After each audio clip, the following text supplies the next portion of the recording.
क्या आपको भी लगा था कि इस बार के बजट में कुछ ऐसा होगा जिससे आपकी जेब भरेगी और घर में खुशहाली आएगी?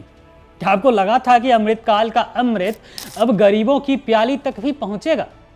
अगर हाँ तो जरा रुक जाइए भाई, निर्मला जी से आप कुछ ज्यादा ही आस लगा बैठे थे, क्योंकि बजट की फाइलों के भीतर छिपे जो आंकड़े अब सामने आ रहे हैं वो किसी डरावने सपने से कम नहीं है।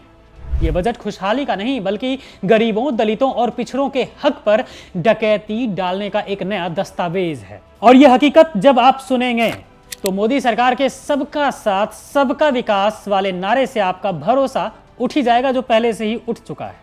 खेल की शुरुआत होती है उस वित्तीय आंकड़ेबाजी से जिसे बहुत चालाकी से छिपाया गया था। जी हाँ, बजट में देश की जनता को बताया गया कि राजकोषीय घाटा 4.4% पर आ गया है, लेकिन यह नहीं बताया गया कि यह कामयाबी मिली कैसे। लेकिन हम तो ठहरे न्यूज कैप्सूल वाले, कैप्सूल पिला पिलाकर या तो मोदी सरकार को ठीक करेंगे, नहीं तो ये लोग सत्ता से उतरेंगे। खैर दोस्तों, ये जो राजकोषीय घाटा वाली कामयाबी मिली है जिसका गुणगान गा रही है मोदी सरकार, वो कैसे मिली? गरीबों के पेट पर लात मारकर और उनकी बुनियादी जरूरतों का गला घोंट कर। क्योंकि कोई सही नीति तो मोदी जी पिछले 11 साल में बना ही नहीं पाए हैं। उसकी वजह है कि इनके मंत्रियों के दिमाग में ही भूसा भरा है। तभी तो इस साल देश के राजस्व की कमाई में भारी गिरावट आई है, जो सीधे सीधे इशारा कर रहा है कि देश की अर्थव्यवस्था में भयंकर सुस्ती है। और इसी सुस्ती को छिपाने के लिए सरकार ने खर्चों में 1 लाख करोड़ रुपए से ज्यादा की भारी कटौती कर दी है। यानी पैसा जेब में नहीं आ रहा तो गरीबों का ही निवाला छीनना शुरू कर दिया गया है। निर्मला सीतारमण जी ने 1.5 घंटे की बजट स्पीच दी, लेकिन अपने पूरे बजट में उन्होंने एक बार भी एफडीआई का कोई जिक्र नहीं किया। हिंदुस्तान से विदेशी निवेशकों के पैसे निकालने या लगातार गिरते रुपये का नाम तक नहीं लिया। खैर, अब गौर कीजिए उन सेक्टर्स पर जहां मोदी सरकार ने बेरहमी से कैंची चलाई है। स्वास्थ्य सेवा, जहां लोग इलाज के अभाव में दम तोड़ रहे हैं, वहां 3,686 करोड़ रुपए काट लिए गए। फिर शिक्षा, जहां हमारे बच्चों का भविष्य बन रहा है, वहां 6,701 करोड़ का घाटा कर दिया गया। कृषि और ग्रामीण विकास, जो भारत की रीढ़ है, वहां तो जैसे तांडव ही मचा दिया गया है। अकेले ग्रामीण विकास से 53,000 करोड़ रुपए और शहरी विकास से लगभग 40,000 करोड़ रुपए छीन लिए गए। क्या यही है मोदी जी का विकास का मॉडल, जहां गांव भूखे रहे और शहर प्यासे? दोस्तों, जरा नजर डालिए उन वर्गों पर भी जिन्हें मोदी जी अपना तो कहते हैं, लेकिन उन्हीं दलितों और पिछड़ों के हक पर ऐसी चोट की गई है कि रूह कांप जाएगी उनकी।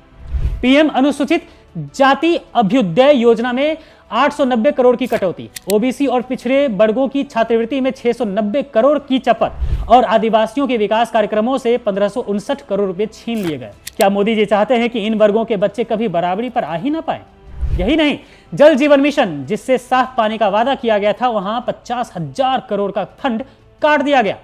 लोग दूषित पानी पीकर मर रहे हैं, लेकिन सरकार को कोई परवाह नहीं। जल जीवन मिशन ने आवंटित फंड का मात्र 2% ही इस्तेमाल किया है। और आने वाले साल के लिए जो ख्वाब दिखाए जा रहे हैं उनकी हकीकत भी जान लीजिए।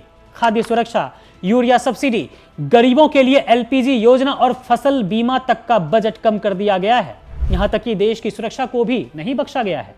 नेवी के डॉकयार्ड, एयरफोर्स के प्रोजेक्ट्स और नेशनल सिक्योरिटी की टेक्नोलॉजी के फंड में भी भारी कमी की गई है। मोदी सरकार 17 लाख करोड़ रुपए के हेडलाइन कैपेक्स का झुनझुना थमा रहे हैं, जबकि हकीकत यह है कि पिछले साल भी 1,44,376 करोड़ रुपए का कैपेक्स खर्च ही नहीं किया गया, बल्कि काट दिया गया। जी हाँ, सच तो यह है कि यह बजट ना गरीब के लिए है, ना मिडिल क्लास के लिए और ना ही किसान के लिए। गिरता रुपया और विदेशी निवेश का गायब होना यह बताता है कि देश की आर्थिक मंदी अब दरवाजे पर दस्तक दे चुकी है। मोदी जी की सरकार ने सिर्फ आंकड़ों की बाजीगरी की है और देश की जनता को अंधेरे में फिर से धकेल दिया है, जो वो करते आए हैं पिछले 11 सालों से।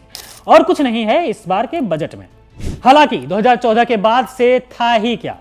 तभी तो 1 फरवरी को शेयर बाजार धड़ाम से गिर गया और लोगों के 8 लाख करोड़ रुपए मिनट में स्वाहा हो गए।